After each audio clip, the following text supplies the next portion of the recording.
सो अभी तक हमने देखा कि किम जब जैसी शिनहुई के सामने मैनेजर का नाम लेता है कि क्या तुम्हें हमारे मैनेजर याद हैं, तो ये सुनकर वो चौंक गई। किम ने बताया कि तुम्हारे कंपनी से जाने के बाद सब खत्म ही हो गया था, यानी जो हमारे मैनेजर हुआ करते थे उनका पहले एक्सीडेंट हुआ और फिर उनको जॉब से निकाल दिया गया, और जब उन्होंने कहीं और जॉब लगाई तो उन्हें वहाँ से भी निकाल दिया गया, जिसके बाद फिर किसी को नहीं पता कि वो कहाँ है और क्या कर रहे हैं। तो तब पहले तो शिनहुई मैनेजर का नाम सुनकर परेशान हो रही थी, फिर उसे वापस से वो दिन याद आने लगा, इसलिए वो किम से कहती है कि मुझे ये सब नहीं जानना, तुम शांति से बस ड्राइव करो और अपनी बकवास बंद करो। तो तब किम चुप हो गया, जिसके बाद अब हमें मैनेजर को दिखाया जाता है जो कि अब एक कंस्ट्रक्शन साइट पर वर्क करते हैं। उन्हें नीचे एक कॉइन पड़ा दिखा तो वो उसे उठाने लगे कि तभी उनका बॉस उन पर आकर चिल्लाता है और काम करने को बोलता है, तो तब वो काम करने लगे, जहाँ हम देखते हैं कि उनके जिस हाथ पर शिनहुई ने अटैक करा था वह पूरी तरह से खराब हो चुका है, इसलिए वो अब बस जैसे तैसे अपने एक हाथ से ही काम कर रहे थे और इसी वजह से वो आज भी शिनहुई से बदला लेना चाहते हैं। तो वहीं दूसरी तरफ शिनहुई जब दामी के सैलून पहुंची तो उसकी बॉस काफी डर गई, क्योंकि उस टाइम क्लीनिंग चल रही थी, इसलिए कहती हैं कि आपने मुझे बताया नहीं था कि आप आने वाली हो, यानी आपने कोई अपॉइंटमेंट नहीं लिया था। तो तब शिनहुई ने कहा कि मुझे आपसे बस एक परमिशन चाहिए, और फिर वो दामी को ये कहकर ले गई कि उसको एक इवेंट के लिए हेयर स्टाइल चाहिए। फिर दोनों बाहर आकर घूमने निकल गई। तो वहीं हान जब अपने फादर को लेकर घर पहुंचा तो मिस मी हियोन भी वहां आ गई थी, और वो पूछती है कि इन्होंने एकदम से डिस्चार्ज क्यों ले लिया, मेरे इतने काम होते हैं जिस वजह से मैं घर में नहीं रहती, ना ही हान घर पर रहता है और ना ही सैरी होती है, तो अब इनका ध्यान कौन रखेगा।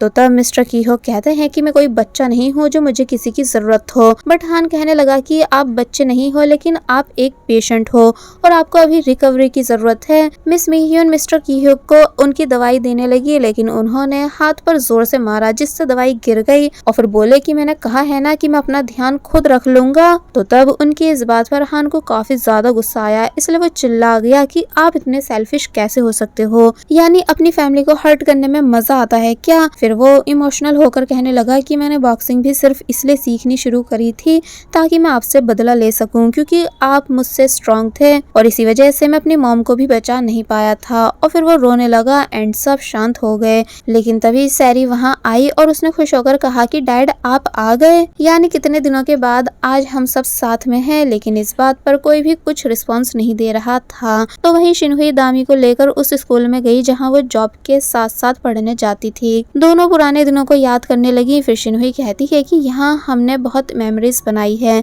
इसलिए मैं यहाँ आना चाहती थी तुम्हारे साथ। फिर दोनों बैठी और बातें करने लगी। शिनहुई ने बताया कि वो जब किसी प्रॉब्लम में होती है तो वो बस कुछ पुराने दिनों को याद करती है ताकि उसे अच्छा फील हो, जैसे दामी के साथ स्पेंड करे हुए स्कूल डेज, योंगमी और योंगबाई के साथ खेलना और हान के साथ बनी सब यादों को याद करना। फिर फाइनली शिनहुई ने कन्फेस करा कि वो आज भी हान को काफी ज्यादा पसंद करती है, क्योंकि हान उसका पहला प्यार था। दामी शॉक हुई शिनहुई की ये बात को सुनकर। फिर शिनहुई दामी से रिक्वेस्ट करने लगी कि प्लीज हमें साथ लाने में मेरी हेल्प करा दो, मगर दामी चुप बैठी रही और फिर हिम्मत करके उसने भी शिनहुई के सामने कन्फेस कर दिया कि मैं भी हान को प्यार करती हूँ, क्योंकि वो मेरा भी पहला प्यार है। और भले ही शिनहुई उसके लिए बिल्कुल फैमिली जैसी हो, लेकिन इस बार वो गिव अप नहीं करना चाहती है, यानी अपने प्यार के लिए फाइट करना चाहती है। शिनहुई ये सुनकर काफी ज्यादा हैरान रही, जबकि शिनहुई को भी ये बात पहले से पता थी कि दामी का भी पहला प्यार हान है, पर उसको ये नहीं पता था कि आज दामी भी सब कुछ कन्फेस कर देगी। इसलिए वो कहने लगी कि कोई बात नहीं, फिर तो अब बस यही मैटर करता है कि हान किसे पसंद करेगा, तुम्हें या फिर मुझे। दामी शिनहुई को देखने लग जाती है और शिनहुई भी दामी को एक दुश्मन की तरह देख रही होती है। फिर तभी सीन कट हुआ और अब हमें दिखाया गया कि शिनहुई ने दामी को उसके घर तक लिफ्ट दी, लेकिन जब वो घर पहुंची और शिनहुई को बाय कर रही थी कि तभी वहां जीसू भागते हुए आई और उसने दामी को बताया कि हान के घर से कॉल आई थी कि अंकल कहीं चले गए हैं। ये सुनकर दामी काफी ज्यादा घबरा गई, तो शिनहुई कहती है कि मैं तुम्हें ड्रॉप कर देती हूँ। तो तब दामी उसके साथ चली गई। फिर हान के घर पहुंचे तो उन्होंने देखा कि सब बाहर ही खड़े हैं एंड सैरी सीधे दामी को हक करके रोने लगी। तो तब दामी उसको और मिस मिह्यून को संभाल रही थी और हान भी उन्हीं के साथ था। शिनहुई ये सब दूर से खड़े होकर देख रही होती है और ये सब देखकर उसे काफी लेफ्ट आउट फील होने लगा। दामी सबको लेकर अंदर चली गई और शिनहुई भी वहां से चली गई। जबकि जब दामी वापस बाहर आई शिनहुई को लेने तो उसे पता चलता है कि शिनहुई यहाँ से जा चुकी है। तो वहीं मिस योंग ने अपना रेस्टोरेंट कस्टमर्स के लिए बंद कर दिया और वो हान की फैमिली के लिए खाना पैक करने लगी। जीसू उनसे कहती है कि रात को ही तो भीड़ होती है और आप ये बंद करके जा रही हो। तो तब मिस योंग ने कहा कि मिस मीह्यून मेरी दोस्त हैं और उनको अभी मेरी ज़रूरत होगी।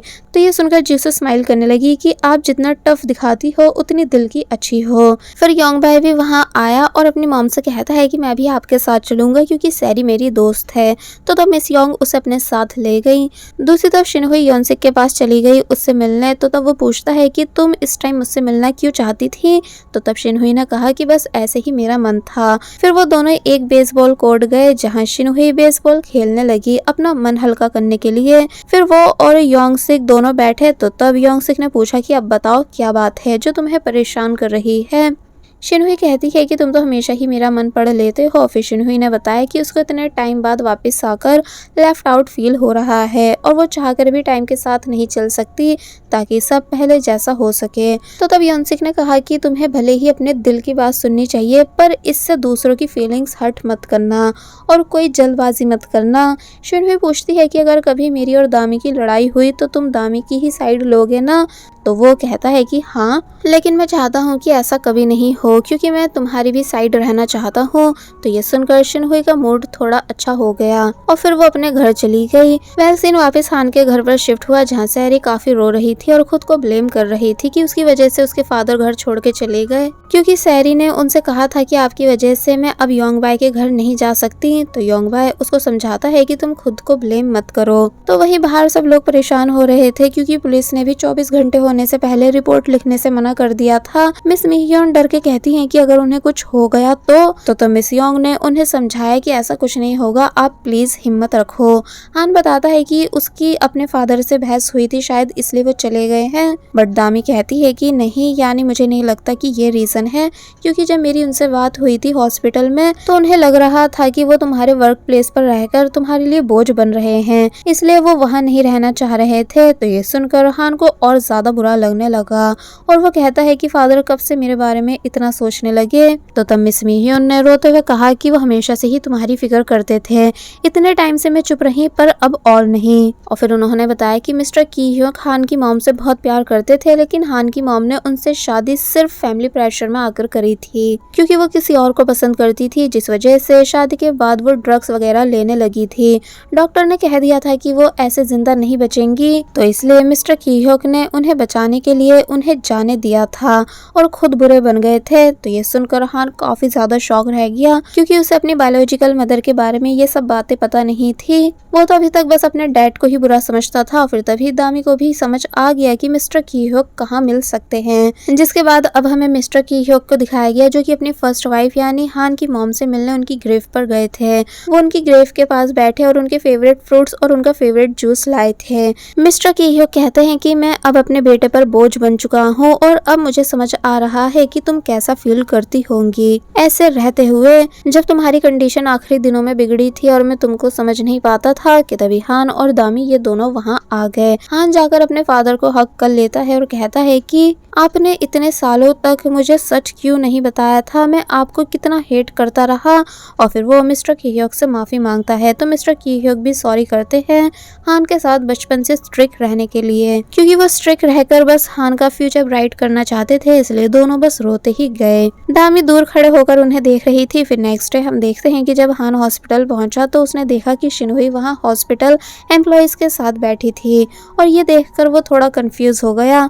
शिनहुई कहती है कि मैं इन सबको ट्रीट देने आई हूँ क्योंकि हॉस्पिटल में इन्होंने मेरा बहुत ध्यान रखा था। फिर हान के दोस्त ने कहा कि हमें नहीं पता था कि तुम्हारी इतनी सुंदर गर्लफ्रेंड है। तो तब हान कहता है कि ऐसा कुछ नहीं है। शिनहुई कहती है कि वो लोग गलत भी नहीं है क्योंकि अब भला मैं तुम्हारा बॉयफ्रेंड थोड़ी हो सकती हूँ। तो ये सुनकर सुनकर सब हंसने लगे।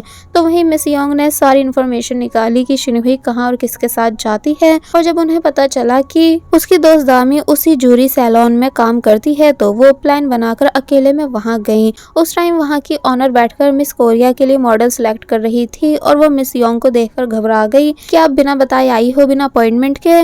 तो तब वो कहती हैं कि मुझे अर्जेंट इवेंट में जाना था। फिर उन्होंने डिमांड करी कि दामी ही उनका हेयर स्टाइल बनाएगी क्योंकि शिनहुई उसी को प्रेफर करती है। तो तब दामी उनके बाल कर्ल्स करने लगी। मिस योंग ने जानबूझकर उसको आगे के बाल कर्ल करने को बोला और जैसे ही दामी ऐसा करने लगी तो उन्होंने अपना हाथ उस पर कर दिया, जिससे उनका हाथ जल गया। बॉस जल्दी से उन्हें हॉस्पिटल ले गई, जबकि मिस योंग का हाथ इतना भी नहीं जला था, लेकिन तब भी उन्होंने बॉस से कहकर दामी को जॉब से निकलवा दिया, जो दामी के लिए बहुत बड़ी और शॉकिंग बात है।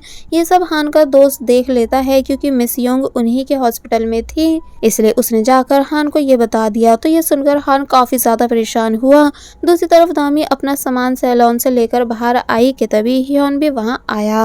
वो दामी से हैरानी के साथ पूछता है कि ये सब क्या है, मैं तो ब्लो ड्राई कराने आया था। तो तब वो बताती है कि उसे जॉब से निकाल दिया गया है, पर वो घर नहीं जा सकती है क्योंकि उसकी मॉम काफी परेशान हो जाएंगी। तो तब ह्योन उसे अपने साथ ले गया, जिनके जाने के थोड़ी देर बाद ही हान वहां पहुंचा, लेकिन सैलून से उसे पता चला कि दामी यहाँ से जा चुकी है।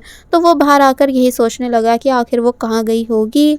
दामी बहुत अपसेट थी अपनी जॉब को लेकर, इसलिए ह्योन ने नहीं पूछा कि उसको क्यों निकाला गया। दामी थोड़ी देर बाद कहती है कि तुमने रीजन क्यों नहीं पूछा। तो तब वो कहता है कि इसलिए क्योंकि मुझे पता है कि कोई स्टूपिड रीजन ही रहा होगा, वरना तुम इतनी टैलेंटेड हो, तुम्हें कोई क्यों ही निकालेगा। तो तब वो कहती है कि ऐसा नहीं है, थोड़ी गलती मेरी भी थी। लेकिन ह्योन को इस बात पर यकीन नहीं होता। वो दामी को अपने ऑफिस ले गया जहाँ वो कुछ दिनों में अपना बिजनेस शुरू करने वाला था। दामी भी न्यू जॉब के बारे में सोच रही थी, तो ह्योन ने कहा कि तुम मेरी सेक्रेटरी बन जाओ, लेकिन वो मना कर देती है। तो ह्योन ने कहा कि ठीक है, मैं तुम्हें फोर्स नहीं करूंगा, पर चलो मैं तुम्हें ट्रीट देता हूँ। दामी इसके लिए मान गई। फिर जब ये दोनों रेस्टोरेंट में बैठकर लंच कर रहे थे कि तभी ह्योन की मॉम वहां आ गई। दामी को देखकर उन्होंने ह्योन से पूछा कि क्या ये लड़की तुम्हारी गर्लफ्रेंड है, बट दामी कहती है कि नहीं, ऐसा नहीं है, मैं बस इनके दोस्त यानी योनसिक की बहन हूँ। लेकिन ह्योन ने आज फाइनली अपनी मॉम के सामने कन्फेस कर दिया कि वो दामी को पसंद करता है, लेकिन अभी ये बस वन साइडेड है। दामी बुरी तरह शॉक रह गई एकदम से ह्योन का कन्फेशन सुनकर, और बस फिर इसी सीन के साथ ये पार्ट यहीं पर एंड हो जाता है।